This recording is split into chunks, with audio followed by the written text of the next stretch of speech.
논설, 이제 회사의 보고서나 이런 건 그렇게 쓰면 안 되는 거예요. 이렇게 쓰면. 해석의 여지를 이렇게 남겨주면 안 돼요. 이런 식으로 쓰면 망하는 거예요.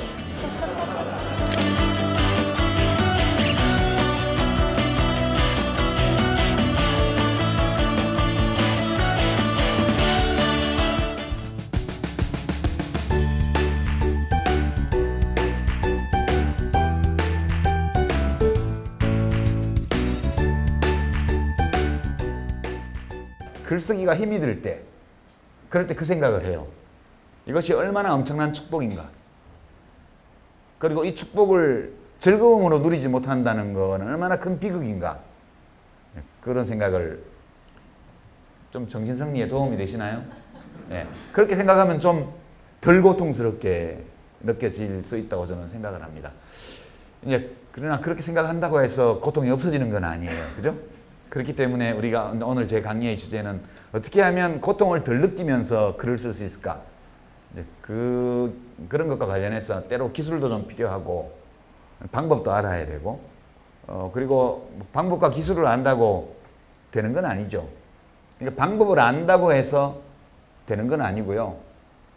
방법을 알긴 알아야 되는데 그 방법대로 되게 많이 해봐야만 글쓰기는 좀 고통에서 벗어날 수 있다.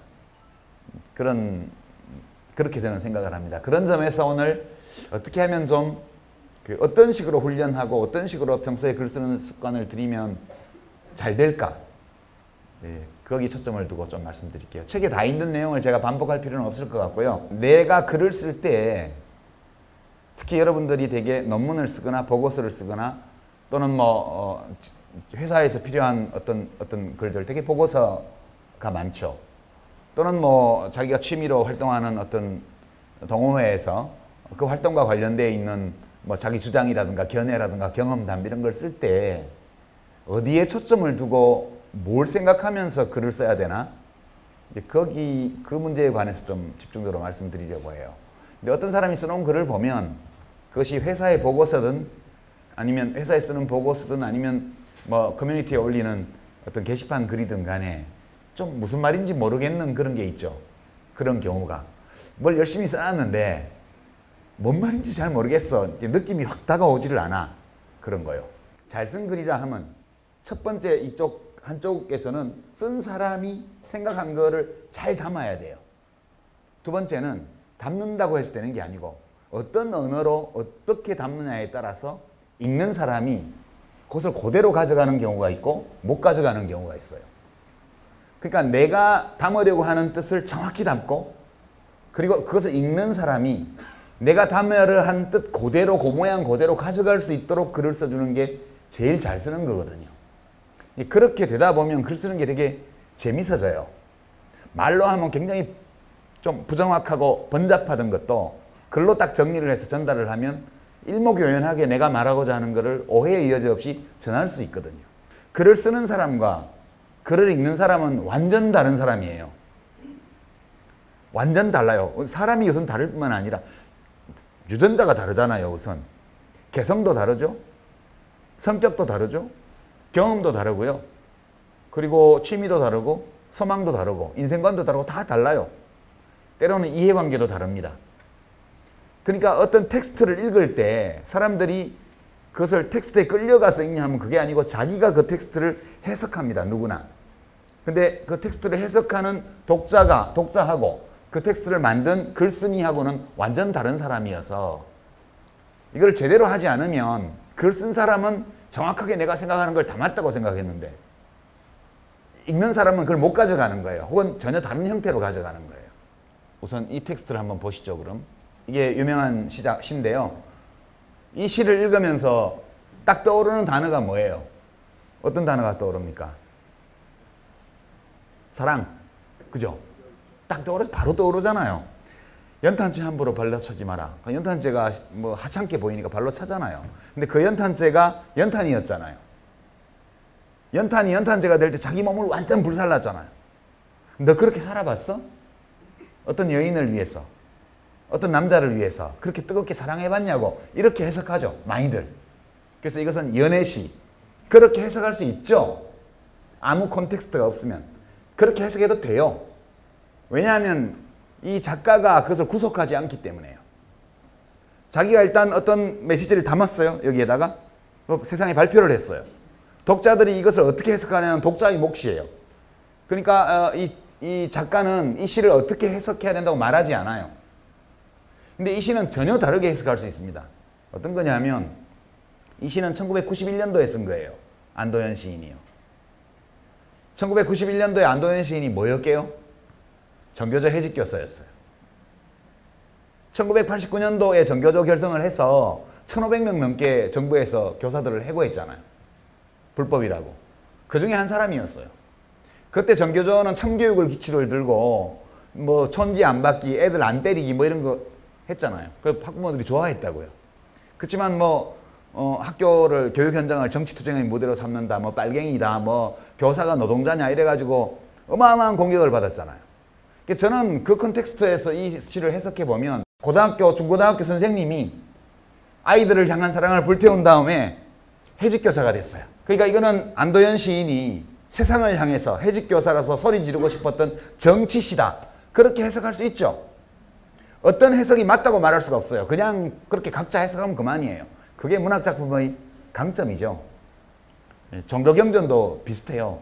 각자가 다 자기가 원하는 걸 발견할 수 있잖아요. 그렇죠? 그렇지만 논설, 이제 회사의 보고서나 이런 건 그렇게 쓰면 안 되는 거예요. 이렇게 쓰면. 해석의 여지를 이렇게 남겨주면 안 돼요. 이런 식으로 쓰면 망하는 거예요. 어떤 식으로 써야 되냐 하면 연탄재 함부로 발로 차지 마라. 똑같아요. 왜? 왜? 명료해야 돼요. 누가 봐도. 그거 니 치울래? 너가 치울래? 논리적인 글은 이래야 돼요. 아니 그렇잖아요. 그러면 이 해석, 달리 해석의 여지가 없어요. 연탄재 발로 차면 지저분해지고 먼지 날리고 건강에 해롭고 그러잖아요. 골목길에. 그러면 찬놈이 치우는 게 논리적으로 맞죠. 그러니까 저렇게 야단치는 게 맞는 거예요. 논리적 글쓰기는 이런 거죠. 사실 그래서 제가 이거는 사실은 누구나 이런 글은 쓸 수 있다. 그러니까 논리적인 글쓰기, 생활 글쓰기 이런 것들은 훈련을 하면 누구든지 할 수 있고요. 이런 글은요. 아무리 훈련을 해도 아무나 쓰지 못하는 글이에요. 이것은 시인이니까 쓰는 거예요. 그러니까 이런 글을 쓰려고 욕심 부리지 말고요. 그저 이런 글을 쓸 수 있으면 돼요. 그것만으로 우리가 행복할 수 있다. 그 말씀 드리고요. 예. 오늘 강의의 핵심은 이겁니다. 텍스트는 메시지를 담고 있어서 해석이 필요한 모든 것입니다. 컨텍스트는 텍스트 해석에 유용한 모든 것. 그러니까 우리가 업무상 쓰는 모든 형태의 글 또는 우리가 생활을 하면서 써나가는 모든 형태의 글, 그것은 대개 우리의 생각, 정보, 감정을 전하는 거예요. 근데 대개 우리가 글쓰기 책을 읽어보면 어떻게 하면 내가 생각하는 것을 정확하게 어떤 문장으로 표현하느냐에 포커스를 맞춰서 쓴 책이 대부분이죠.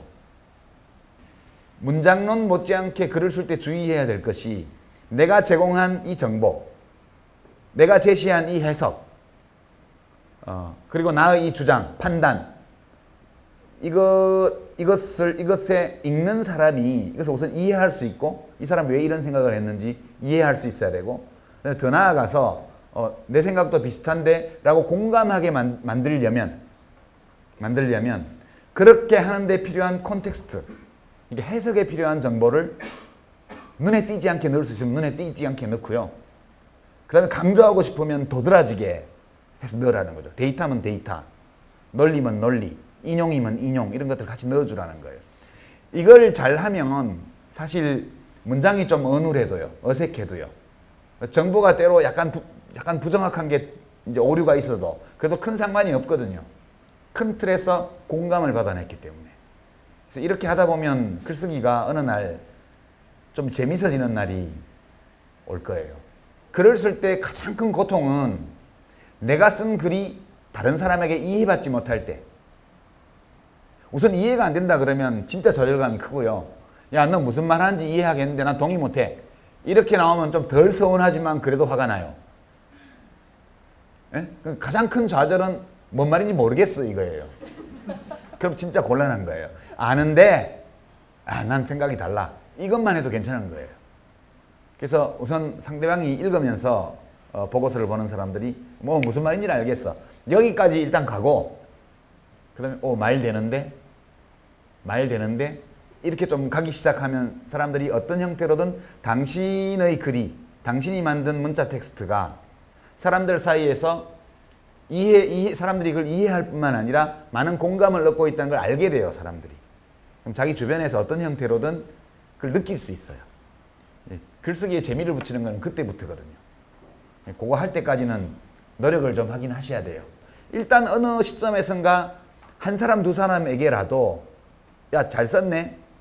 쏙 들어오는데 여기까지 일단 반응이 오기 시작하면 그때부터는 이제 상승 국면으로 가게 됐어요. 일종의 피드백이 포지티브 피드백이라 그러죠. 이제 대먹임 현상 같은 게 있습니다. 그러다 보면 글 쓸 일이 좀 많아지고요. 또는 자기가 더 많이 쓰게 되고요. 또 더 많이 쓰게 되면 쓰게 될수록 더 잘 쓰게 돼요. 도둑질도 하면 느는데 글쓰기라도 더 안 늘겠습니까? 되게 이제 그렇게 생각하시고 처음에 그 임계점을 돌파하는 거예요. 야, 이게 깔끔하네. 정리 잘했는데 라는 얘기를 들을 때까지, 그때까지가 힘이 들어요. 실제로는 좀. 그렇지만 아무 노력 없이 거기까지 가는 사람이 없거든요. 그래서 다시 한번 말씀드리지만 연탄재 함부로 발로 차지 마라. 부서진 연탄재 네가 채울 거냐. 여기까지 쓸 수 있다면 누구나 다 이거 할 수 있습니다. 그 점만 마지막으로 드리면서 되도록이면 즐거운 마음으로 때로 글쓰기가 괴롭더라도 해나가시기를 응원을 보내겠습니다. 감사합니다.